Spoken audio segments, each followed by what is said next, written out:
skies over Normandy lit up with anti-aircraft fire. The ground trembled with the roar of guns and smoke. But this was only the prelude to an impossible mission. 4 German guns had to be destroyed before they could engulf Utah Beach in flame. The battle at Brécourt Manor had begun.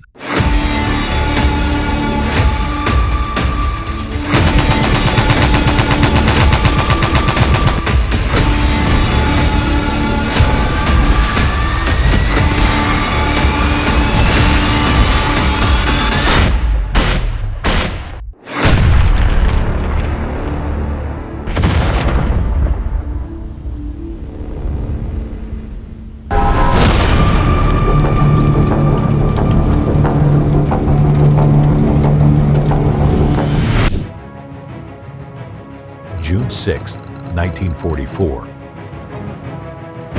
The night over Normandy is a storm of chaos. Anti-aircraft flak bursts illuminate the sky like violent fireworks, their booming echoes shaking the air. Inside a C-47 transport plane, Major Richard Dick Winters grips the static line above his head. His knuckles white, the roar of engines drowns out everything but the sharp commands of the jumpmaster.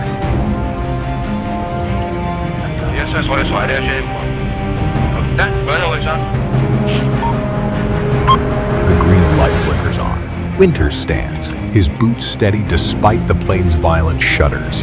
He turns to his men, their faces pale but determined. "This is it. Follow me," he shouts. Then he jumps. The cold air slams into him like a wall as he hurtles through the darkness. His parachute deploys with a jolt.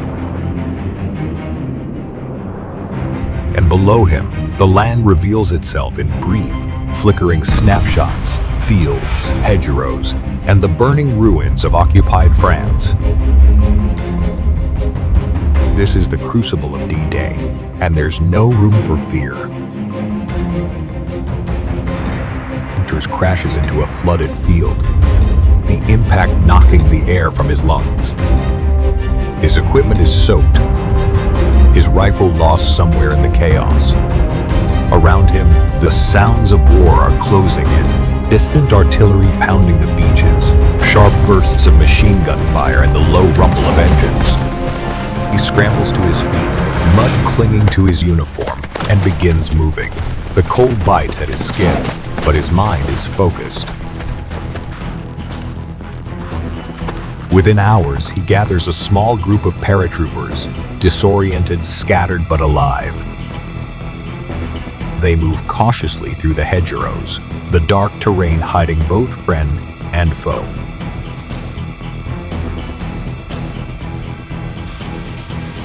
As dawn breaks, Winters and his men reach a rendezvous point near Sainte-Marie-du-Mont. The air smells of smoke and earth, heavy with the weight of the unfolding invasion. A scout approaches, his voice clipped with urgency. "Sir, 4 German guns are dug in at Brécourt Manor. They're hitting Utah Beach hard. If we don't stop them..." Winters cut him off. "We will." As the fields of Brécourt Manor come into view, and Winters drops to his stomach in the tall grass. Ahead lies a German artillery battery, of 4 massive 105 mm howitzers entrenched and protected by machine gun nests. The trenches connecting the guns form a deadly web, alive with movement as German soldiers reload, fire, and shout orders. Winters scanned the position, his mind racing. The odds are impossible. 13 men against over 60 Germans. But hesitation means failure. "We take one gun at a time." Winters whispers to his team. "Suppress their fire, flank the trenches, and don't stop until it's done."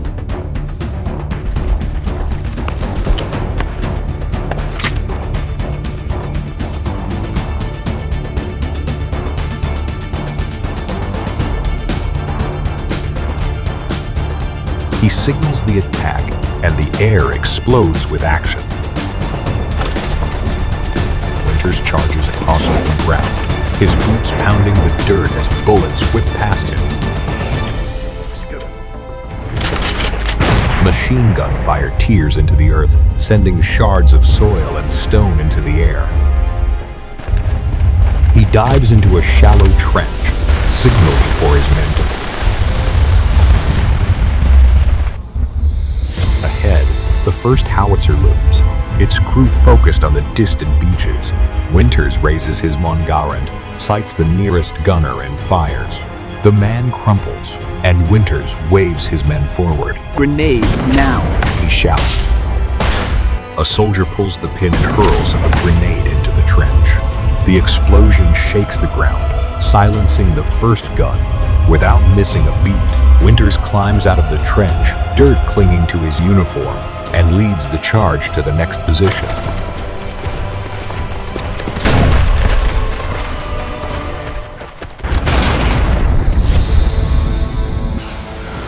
The second howitzer crew spots the advancing Americans and swings their gun toward them.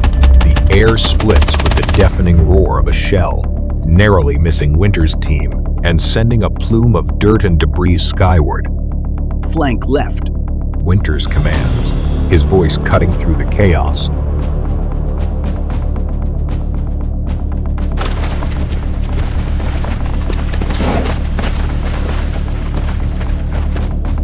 He moves quickly, his heart pounding as he crawls through the mud, using the trenches as cover.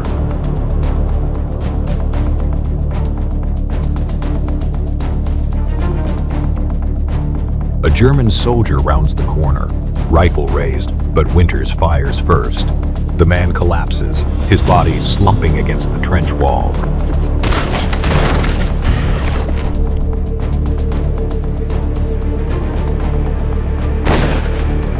The team converges on the gun, clearing it with a storm of grenades and rifle fire. Winters wipes sweat from his brow, his breath ragged but steady.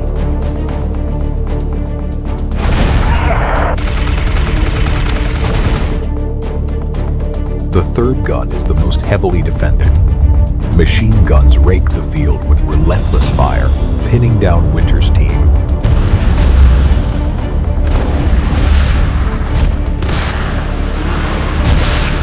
The air smells of gunpowder and blood, and the screams of the wounded cut through the din of battle.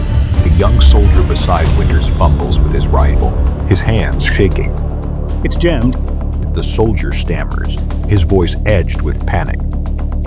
Winters reacts instantly. He fires 2 shots, dropping the German soldier charging at them with a bayonet. Fix that jam and cover me. Winters barks, already moving forward.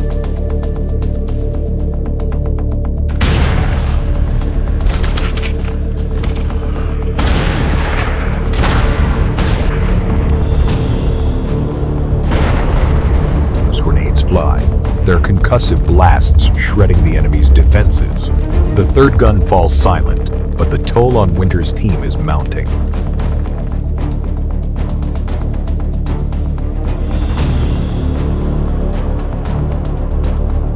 The last gun stands defiant, its barrel still aimed at Utah Beach. Winters know they're out of time. He gathers his men, their faces streaked with sweat and... This is it. One last push. He says, his voice firm despite the exhaustion.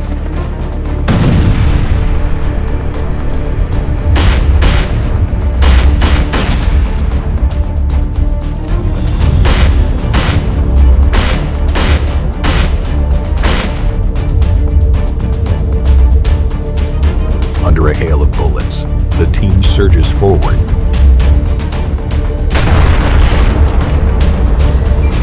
A grenade arcs through the air, exploding near Winters and throwing him to the ground. His ears ring, his vision blurs, but he forces himself to his feet.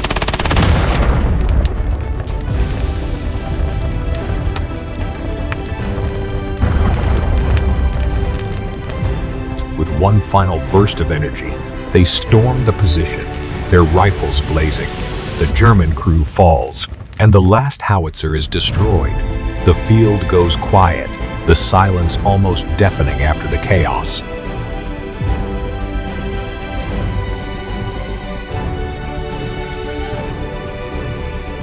Winters stands amidst the wreckage, his rifle hanging loosely at his side.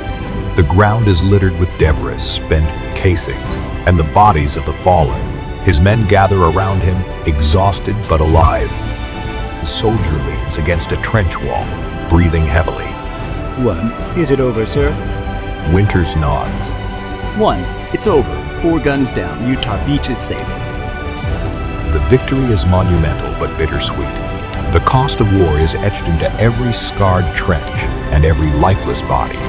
Winters looks out over the battlefield, knowing their work is far from finished.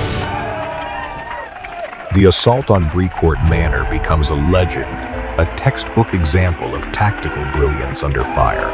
For his leadership, Winters is awarded the Distinguished Service Cross, though he credits his men for the victory. On June 6, 1944, Major Winters and his men proved that courage and determination could turn the tide of history. Thank you for joining us in exploring the stories of World War II.